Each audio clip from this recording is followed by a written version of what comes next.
En el programa de hoy queremos hacer historia, poner en valor Ciudad Real, nuestra provincia y sucesos que han ocurrido que quizá no se conocen con la profundidad que merece.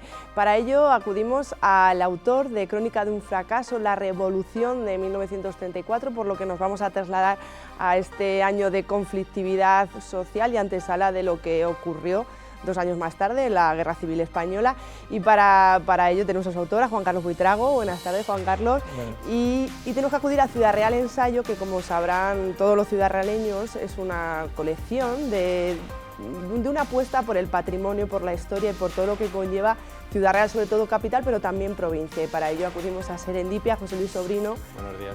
Que sí que a veces no conocemos lo nuestro y hace falta pues publicaciones como esta, José Luis. Bueno, la idea de la colección parte precisamente de ahí, de que no hay un corpus de investigación divulgativa, me refiero, porque a nivel de universidad, a nivel de científicos sí que funciona más el tema de este tipo de información, pero de cara a comunicarlo al resto de los ciudadanos, pues no había un corpus bibliográfico, una biblioteca, por llamarlo así, que le trasladara estos asuntos de manera entendible por un ciudadano normal, ¿no?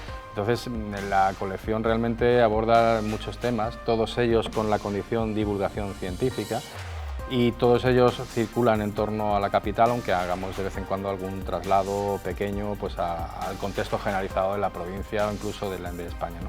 Pero fundamentalmente centrados en Ciudad Real Capital. Bueno, esto, José Luis, hablábamos que Juan Carlos, no existía una divulgación propiamente dicha de esta revolución, y menos en Ciudad Real con el protagonismo que tuvo, ¿no? Había diversos artículos científicos, alguna cosa muy general, sobre todo refiriéndose a los hechos, que por supuesto están recogidos en el libro, pero había mucho desconocimiento de cómo se produjo la trama de toda la organización, cómo se plasmó la revolución desde Madrid, por así decirlo, hacia todas las provincias y en el caso concreto de Ciudad Real. Entonces lo que plasma el libro muy bien es no tanto los hechos, que ya digo que eran conocidos a nivel provincial en general, sino las situaciones concretas que fue haciendo que se formaran dos comités, uno en Ciudad Real Capital y otro en Puerto Llano, que se dividieran la provincia, cómo se fueron poniendo en comunicación desde cada uno de ellos con los distintos pueblos, qué líderes hubo en cada pueblo. Eso era mucho más desconocido y es una de las cosas que el libro aporta. Uno de los hechos quizás que más llama la atención fue la dinamita que se puso en el puente del río Guadiana, ¿no? ¿Eso es conocido? Sí, pero cómo entró eso no sabemos, ¿no? Sí, bueno, en el libro también se comentan, los hechos están muy claros. La dinamita vino en concreto desde las minas de Almadén, a través se depositó, se hizo llegar a un líder socialista de la capital, se escondió en la fábrica de luz de Los Ayala, después con esta dinamita en los talleres del ayuntamiento se confeccionaron 2 bombas, que fueron las que se colocaron en el puente de hierro, ¿no? Sobre el río Guadiana, porque lo que se pretendía era aislar la ciudad e incomunicarla, ¿no? Entonces, lo que ocurrió es que fue todo muy chapucero, de los 2 artefactos solo explotó uno, ocasionó leves desperfectos que fueron reparados con rapidez, y ahí quedó el asunto. Lo que pasa es que Ciudad Real era un sitio donde nunca pasaba nada. Entonces, claro, al día siguiente, escuchar la gente, los vecinos que habían puesto una bomba en el puente sobre el ferrocarril y tal, creó una enorme alarma social. Entonces, porque lo que decías de los comandos perfectamente organizados, si en el propio ayuntamiento se estaba fabricando una bomba, ya con eso... Sí, bueno, en los talleres del ayuntamiento la gente era muy habilidosa en aquella época, sabía trabajar muy bien con las manos y secretamente fabricaron esa bomba que escondieron en unos bidones, es decir, que estaba todo perfectamente organizado. Luego cogieron esa bomba, se fueron a otro lado, la cebaron, le pusieron los detonadores. Ahora que estamos tan próximos al 11M que todos hemos vivido por desgracia, pues yo en estos días, oyendo las noticias del 11M, es que la trama se parece mucho. O sea, estas cosas se organizan a pesar de los tiempos de una manera muy parecida. Lo que pasa es que lógicamente y por suerte esto no tuvo absolutamente ninguna consecuencia, ¿no? Y bueno, decir que esto era fruto un poco del clima social que existía en esa época, ¿no? Sí, bueno, hay que tener en cuenta que a pesar de que mucha gente pueda asociar república con izquierda, durante la Segunda República hubo varias elecciones y en las elecciones de 1933 ganó la derecha. esa victoria de la derecha hizo que la izquierda, sobre todo los socialistas, que tenían una idea un poco patrimonial de la República, de que ellos habían traído la República para cambiar y que no podían perder, estuvieran muy descontentos con el asunto. Entonces intentaron montar una huelga insurreccional en todo el país, una huelga general insurreccional, para poner un umbrete al gobierno, algo que no consiguieron. Y se consiguió justo lo contrario, afianzar muchísimo la postura del gobierno, porque en el único sitio donde la cosa estuvo francamente dura y fue muy llamativo lo que ocurrió fue en Asturias, que por eso se conoce como la Revolución de Asturias, porque en Asturias se centró durante 2 semanas la atención, tuvo que ir el ejército, se produjo una auténtica revolución social, pero ya está, no pasó nada más. Que en Cataluña se declaró también la independencia del Estado catalán, pero no sin hacer presentismo, no tenía nada que ver con lo que hoy pensamos que es una declaración de independencia, porque no lo era. Lo único que intentaban era, desde Cataluña, era simplemente constituir una república federal donde Cataluña fuera una federación independiente de esa república, no era un movimiento separatista. Bueno, José Luis, ¿cómo surgió el darle voz a este suceso de Ciudad Real tan desconocido? Bueno, la verdad es que la colección está absolutamente abierta a todos los investigadores que quieren divulgar. Con Juan Carlos ya habíamos publicado de la A a la Z, centrada lógicamente en la guerra civil, fruto de su tesis doctoral y bueno, aparte de lo importante y lo interesante que ha sido ese libro también para la ciudad, porque también avanza muchísimas cosas y rompe muchísimos mitos que había en torno al desarrollo de la guerra civil en Ciudad Real. Y este libro en concreto, no sé si decir, Juan Carlos, que es la consecuencia del otro o tendría que ser, desde luego, la antesala del otro, ¿no?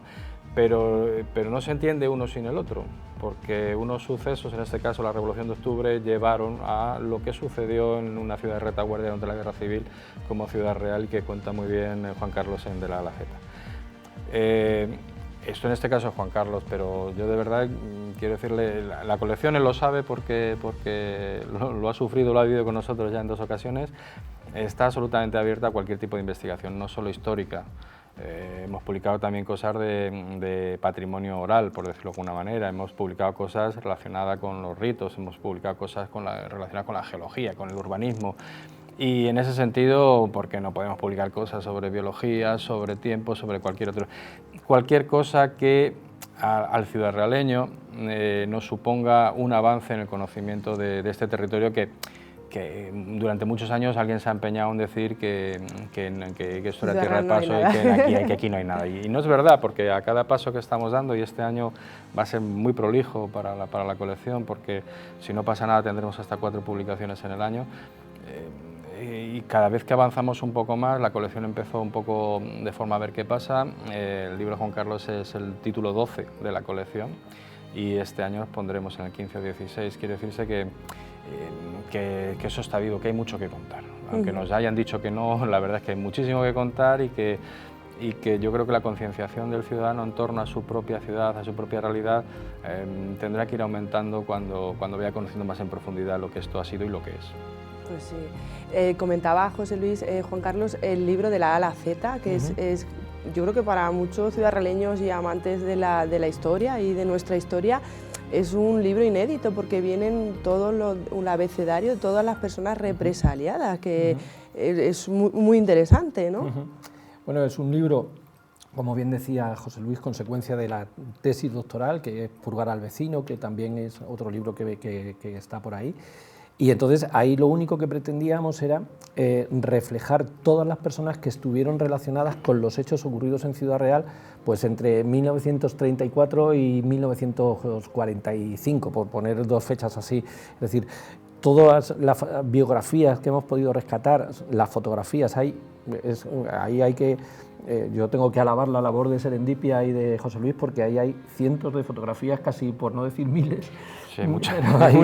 Hay cientos y cientos de fotografías, muchas fotografías que cuestan mucho trabajo rescatar, pero que luego hay que sacar a la luz, y eso fue lo que hizo Serendipia, con una biografía detallada de lo que se sabe documentalmente de cada una de estas personas. Es decir, ahí no hay ningún otro criterio que el criterio alfabético, la ideología es indiferente, y los datos de que se dispone en todas las fuentes consultadas.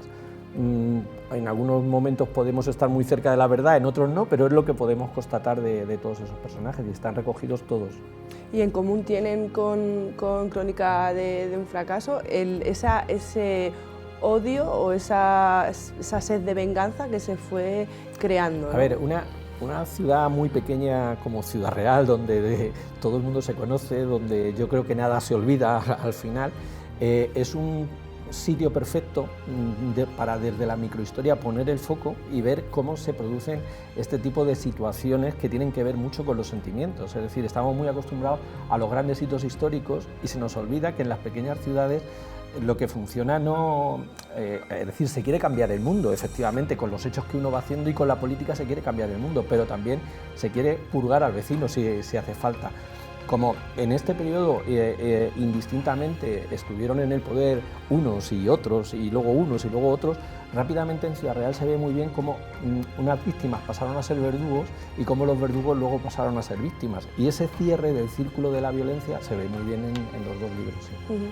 O sea, estamos en el 34, hubo una amnistía en el 36. Ajá. Y ahí ya empezó el caldo de cultivo, ¿no? Bueno, lo que ocurre, a ver, la guerra civil no empezó en 1934, o sea, hay que dejar muy claro que la guerra civil se produce porque hay una sublevación de una parte del ejército en julio de 1936. Si esa sublevación no se hubiera producido, jamás hubiera habido una guerra civil. Lo que está claro es que una vez que esa guerra civil se produce, la gente que había sido muy duramente represaliada con penas de cárcel de más de 20 años por los sucesos ocurridos en octubre de 1934, cuando se produce esa amnistía tras las elecciones de febrero de 1936, esa gente llega a la ciudad convertida en auténticos líderes para los suyos. Y son los líderes políticos que con la sublevación de julio van a estar en los órganos de decisión desde los que se va a administrar la represión. Entonces no olvidan en ese contexto lo sucedido en octubre de 1934 y ejercen la represión sobre, pues te pongo un ejemplo, policías, carceleros, jueces, testigos de los juicios, toda esa gente, que eso viene muy bien descrito en el libro yo creo, va a ser represaliada durante el periodo republicano. ¿Qué ocurre? Cuando llega la victoria franquista en 1939, tampoco se olvida lo que había ocurrido en el invierno de 1936 y todos ellos son represaliados por el franquismo, de manera que hay, como consecuencia de lo ocurrido en octubre, que en realidad se puso una bomba, pero bueno, los daños fueron muy pequeños, hubo alguna garada en la calle, es decir, en realidad, si nos ponemos en sentido estricto, no ocurrió nada. Bueno, pues como consecuencia de aquello ocurrido en octubre, si ponemos la fecha y vemos qué pasó hacia 1940 y poco, vamos a ver que hay 16 ciudadrealeños muertos como consecuencia de aquellos hechos y que además de eso se han pasado años de penuria, de venganza, de absoluta terquedad y dureza, ¿no? Y todo es consecuencia de una huelga insurreccional que no pretendía otra cosa. Nadie se podía imaginar en aquellos años que aquella huelga iba a tener esas consecuencias. Y ya para terminar, la fotografía de la portada es quizá el origen de todo, ¿no? Bueno, la fotografía de la portada, como decía antes, es un estupendo montaje, solo con los 21 presos de Ciudad Real que aparecen en una fotografía general que hay en el interior del libro y que es la que se puede ver el que vaya a visitar la exposición que hay ahora mismo en el Museo de la Merced, donde está a tamaño natural y la verdad es que es muy impactante, donde están todos los represaliados de la provincia por octubre de 1936.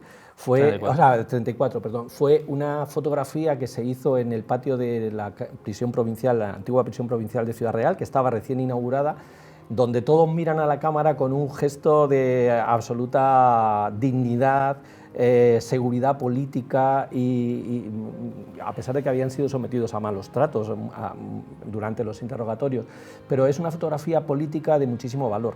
Ya la habían publicado pues, Jorge Moreno en su tesis doctoral, había mapas de memoria con el trabajo estupendo que hacen, ha salido en la exposición. Pero a mí esa fotografía siempre me dijo cosas de lo que había ocurrido en 1934 y sobre todo esos 21 ciudadrealeños que también han montado ahí en la portada, José Luis.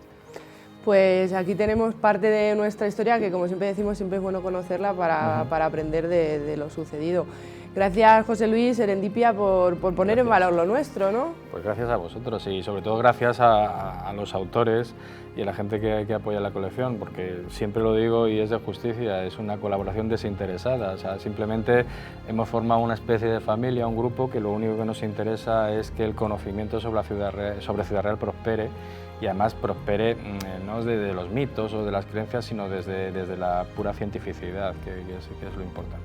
Bueno, pues Juan Carlos, después de Pulgar a Vecino tenemos de la A a la Z y ahora esta crónica de un fracaso con el que vamos poniendo también en valor de Ciudad Real, que tuvo siempre un papel importante, aunque no muy conocido, pero cada vez más. Yo creo que gracias a estos trabajos y sobre todo pues también no podemos olvidar que a nivel provincial está la tesis de mi maestro, de Francisco Alía, hay un Premio Nacional de Historia que es Retaguardia Roja de Fernando del Rey, que también trata sobre la provincia y ha sido Premio Nacional de Historia. Es decir, yo creo que Ciudad Real como provincia hoy es una de las, para el periodo que nos ocupa, es decir, para el periodo de la Guerra Civil y un poco de la posguerra, porque luego están también todos los trabajos que ha hecho la gente del grupo de mapas de la memoria y tal. Es una de las provincias mejor conocidas de España a ese nivel. Tenemos esa suerte. Pues sí. Muchas gracias, José Luis y Juan Carlos. Gracias a vosotros.